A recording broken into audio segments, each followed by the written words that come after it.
tinha machucado o ombro, acho que até ele chegou a te mandar também, não?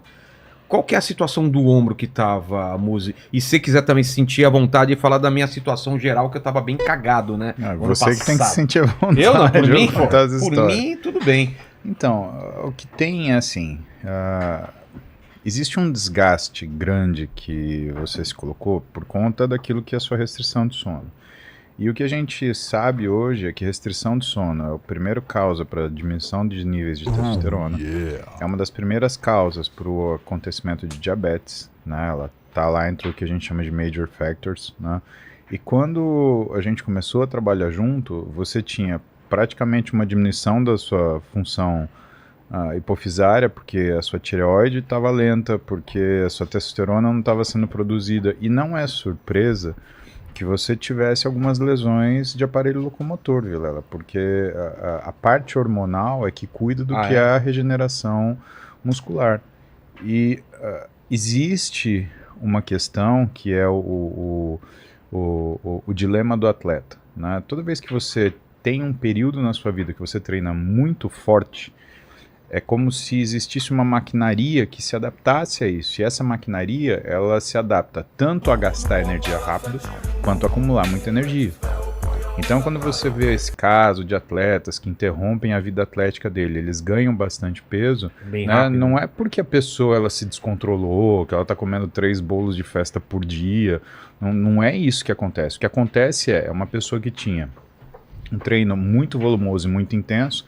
Então você pega jogador de futebol, ginasta olímpica, nadador, né? Cara que treinava 5, 6 horas por dia, né? E de repente ele interrompe isso, a maquinaria de guardar energia rápido, ela continua funcionando.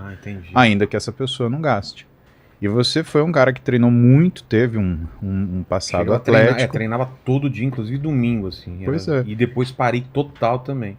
E aí você trocou o dia pela noite. Né? E o grande problema é que você entrou no que é o caso de fazer uma resistência periférica à insulina. Então, os primeiros exames você estava com pré-diabetes, você estava com hipotireoidismo, você estava com hipogonadismo.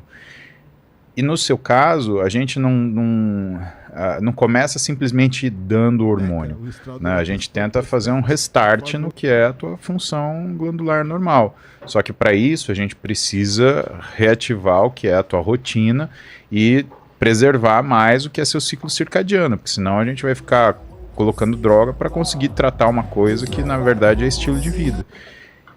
E tratar você, na verdade, é com uma solução que eu acho que essa é a elegância da medicina, né? Com uma solução você tratar tudo isso. Então, primeiro ajustar o que é o seu estilo de vida, depois a gente ajustar o que é a tua função glandular, visto que também você não tem idade para a gente fazer uma terapia de reposição hormonal clássica, né? Não vejo idade para você para a gente começar a usar testosterona agora, porque você vai ter que usar até o final da sua vida. Mas aquilo que eu estava passando no antebraço... Porque a gente começa com um gel de testosterona, sim. E por que a gente começa?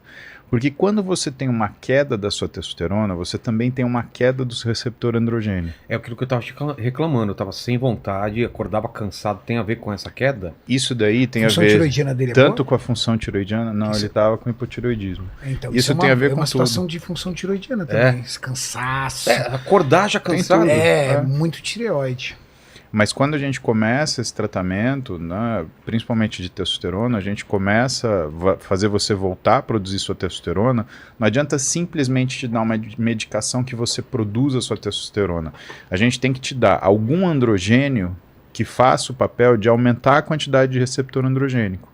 A testosterona ela tem essa peculiaridade, né? Quando você quando você tem uma diminuição do hormônio circulante, você tem uma diminuição do receptor. Entendi. E no nosso corpo existe dentro da fisiologia, né, 2 conceitos importantes, né, que é o feedback negativo e o feedback positivo. Feedback negativo é quando você tem um aumento, por exemplo, de um hormônio, o número de receptor cai para fazer o equilíbrio dose-resposta. Ou quando você tem a diminuição de um hormônio, você tem um aumento do receptor para conseguir equilibrar o que é dose-resposta. Com a testosterona, isso acontece até um certo nível, tá? Quando você passa para níveis infrafisiológicos ou suprafisiológicos, a coisa funciona um pouquinho diferente. Então, no seu caso, a gente começa com uma dose baixa de testosterona, mais a medicação para produção de testosterona, para você voltar a produzir o receptor e voltar a produzir o hormônio. E assim, na literatura, o que fala? Né? Os caras que mais escreveram sobre isso são dois americanos, né, o Hahnemann e o Kovac, né, e a maior quantidade de trabalho sobre testosterona, quem faz é um sujeito chamado Bazin, né. Mas o que eles falam? Que para a gente voltar essa função é alguma coisa entre 4 meses e 4 anos, dependendo Caramba. do quanto você conseguiu resolver isso. E eu refiz os exames há pouco tempo para você medir isso. Exato. A parte da tireoide, o hipotireoidismo, eu tinha começado com uma medicação, você mediu e depois aumentou ela para 70. Isso. O que isso muda na minha vida? Esse também cansaço tinha a ver com a tireoide ou não? Então. Porque eu melhorei, eu não tenho mais aquilo que eu acordava cansado Sim. Aparentemente, assim, tua tireoide não conseguiu voltar a funcionar. Então, o que a gente faz? A gente te suplementa com o hormônio tiroidiano, com o T4, que ele vai ser transformado em T3 no seu corpo. O que o tireoidiano funciona, que é muito importante, é que ele funciona como se fosse um fator neurotrófico, ele estimula a função cerebral. Então, às vezes a pessoa ela fala, por exemplo, o pessoal associa muito a alteração de tireoide com ganho de gordura, né, ou aumento de peso. Isso não é verdade. O que a tireoide faz, ela é uma mudança de comportamento. Então você fica menos ativo, menos disposto, você fica menos com raciocínio mais comprometido, memória comprometida, né, e acaba mudando o seu padrão alimentar. É muito comum, né, no paciente que tem hipotireoidismo, duas coisas. Primeiro, uma melhora dessa sensação no final da tarde e início da noite, porque é o pico de produção de TSH. A gente não produz TSH de manhã, a gente produz TSH das 9 da noite até as 5 da manhã. Esse é o pico de produção de TSH. Tá? Isso quer dizer o quê? Que você vai se sentir melhor um pouquinho para o final da tarde, para o início da noite, quando você está começando a produzir, estimular a sua tireoide, produzir hormônio tiroidiano. E a outra coisa é, como existe essa sensação de cansaço, é como se o cérebro aprendesse formas de você transformar o T4 que você tem de reserva em T3 atuante, porque o hormônio atuante é o T3. E uma das principais formas de você transformar T4 em T3 é pelo consumo de açúcar.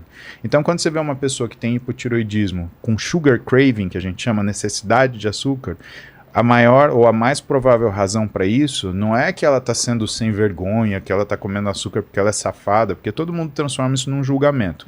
Na realidade, isso é um sintoma, Vilela. A gente olha o que são os comportamentos alimentares das pessoas sob condições patológicas como sintomas.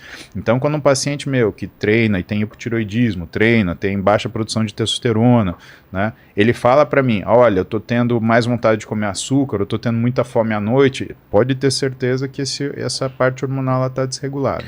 Já mudou, eu consegui agora comer nos horários certos e comer melhor, né? Que minha mulher é nutricionista, a gente tá cuidando disso.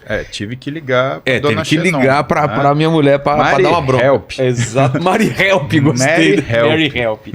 E o pior é que ela é criativa, ela faz receita. Não é arroz seco com frango seco. Não, Mas é uma variação. Mas sabe o que Ela é aconteceu muito com o Vilela, criativa. Rei? Que eu acho que a gente vai acertar isso muito com o exercício. Ele praticamente era o compêndio de medicina de hipopampititarismo, né? Porque o que acontece? Você tem uma tireoide que funciona mal, você tem menos sensibilidade periférica ao androgênio. Então, a vida dele, se a gente começasse pela testosterona, ia virar de ponta cabeça. E aconteceu o quê? Porque quando você não tem o tiroidiano para fazer a sensibilização periférica ao androgênio, é como se sobrasse um pouco mais de testosterona, em vez dela fazer a ação dela, ela aromatiza. Entendi. E aí a gente ia piorar o teu caso. Por quê? Entendi. Porque com o aumento da aromatização, que é a transformação da testosterona em estradiol, que é o hormônio feminilizante, né? A gente não fala hormônio feminino e masculino. Esse termo é errado, né? As pessoas, elas têm hormônios androgênios e estrogênios, hormônios masculinizantes e hormônios feminilizantes, né? O estrogênio, ele é feminilizante, até porque o homem também tem estradiol. Aliás, ele é fundamental para a saúde masculina, ele é fundamental para libido e performance sexual, é ele que cuida da cognição, é ele que está ligado à inteligência, né? Se a gente fosse separar em comportamentos, a testosterona seria o hormônio da iniciativa, o estradiol, o hormônio da reflexão. né? Então não é à toa que a mulher pensa mais, que a mulher reflete mais, que a mulher cobra coisas que ela ficou elaborando na cabeça dela. O homem não, vamos resolver isso agora e vamos esquecer e vamos afundar, né? Então isso é fato.